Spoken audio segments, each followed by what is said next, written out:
one of the best things about Minecraft is all the player-made content you can experience.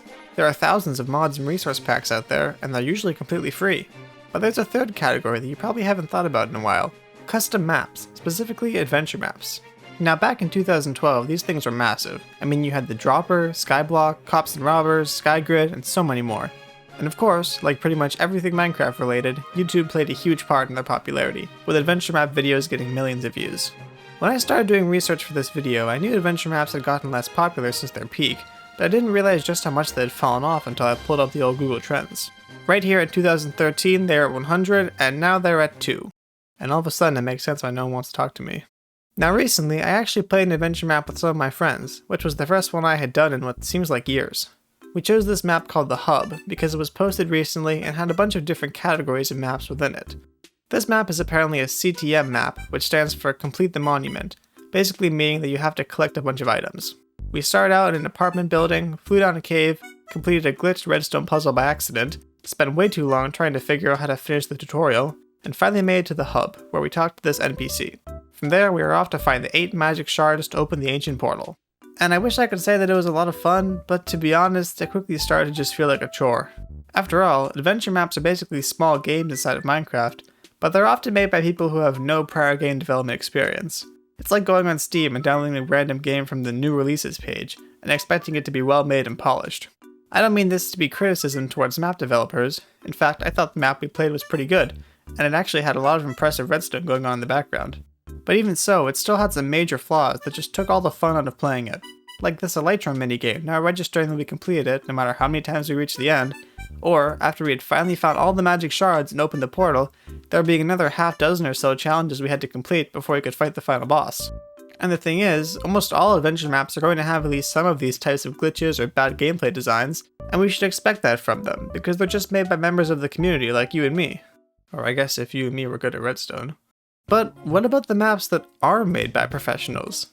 These used to be far and few between, but the marketplace has since made them more common. More on that later. Now I don't know about you guys, but whenever I think of professional maps, the first one that comes to mind is Terra Swoop Force by Nox Crew. This map came out in 2016, a few months after version 1.9 added Elytra to Minecraft, and it used this new mechanic so well. At the time, we hadn't seen anything like it. It had custom textures, blocks, NPCs, voice acting, even original music. Dan TDM's video on it got over 8 million views, and he called it easily, by a long way, the best Minecraft map I have ever played. And I definitely agree with him. I mean, here, just take a look at this clip of me playing it, and remember that I did not install any mods to play this. The Terra Swoop Force has arrived. Descent sequence will initiate upon activation of the hatch door controls.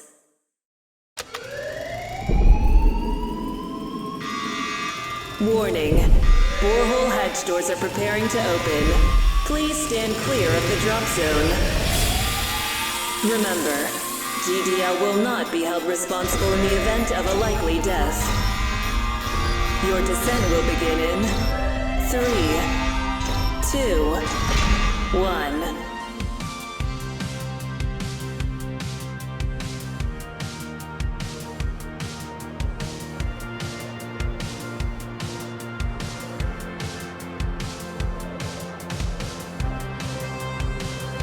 The special effects, the voiceover with the music fading in, the incredible builds that you're flying through, it's just all so well done. To me, this map feels like one of the first times we saw what could be possible in unmodded Minecraft, which we now see in servers like MCC Island, which is also made by Nox Crew. And to be honest with you guys, it's rough going from something as well made as Terra Swoop Force back to your average adventure map made by one guy. As much as I love the dedication of these small map makers, they just don't have the resources to compete with professional teams. Especially now that there's... Yep, it's time to talk about every 6-year-old's favorite place to spend their birthday money, the Minecraft Marketplace, but in a way that you might not expect. Positively. I know, just hear me out.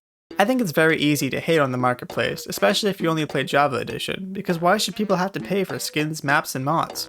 These are all free to download on Java Edition, and on Bedrock as well actually, if you play on mobile or the Windows 10 version. And while I mostly agree, especially about skins, I don't think paying for maps is necessarily a bad thing. If you're a map developer for Java, where all your maps are free, it can be extremely hard to make any money from your hard work.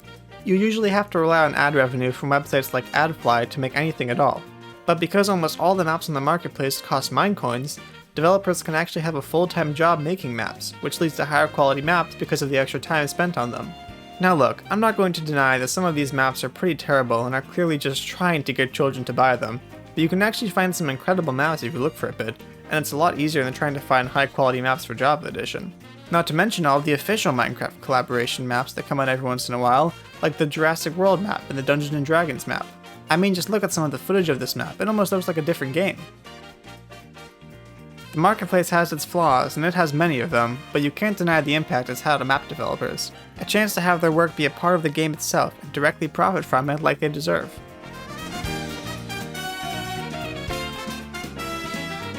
Of course, not all custom maps are adventure maps. Some are large builds, some are puzzle maps, some are parkour maps, and some are my personal favorite, survival maps. I don't know about you guys, but I will almost always prefer playing a survival map over an adventure map. After all, Minecraft is a survival sandbox game, and I think that's when it's at its best. As much fun as some adventure maps can be, you're still playing through something that someone else has designed for you, and they often feel very linear. It's a bit strange going from a game that's usually so open-ended to something where there's only one way forwards and NPCs are telling you a story that you don't really care about. To me, survival maps strike a good balance in between, where you're still playing in a custom world, but you have the freedom to do whatever you want. For example, Skyblock. You have very limited resources and are stranded up in the sky, but from there, how you shape the world is up to you. And if that's too limiting for you, there are dozens of Skyblock maps out there with extra islands and features.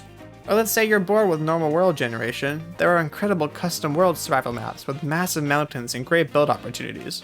I'll admit that I've never had the motivation to make a survival world on one of these, but I have played on lots of smaller maps, especially with groups of friends, and they can be a nice change from just another plain SMP.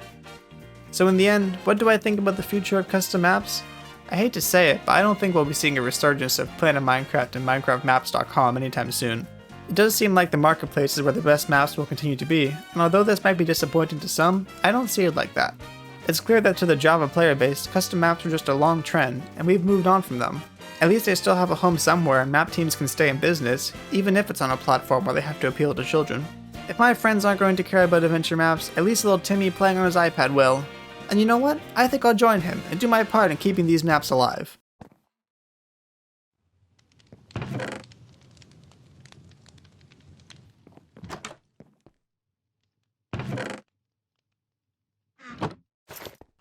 Wait a minute, I don't even like playing adventure maps. Why did I make this video?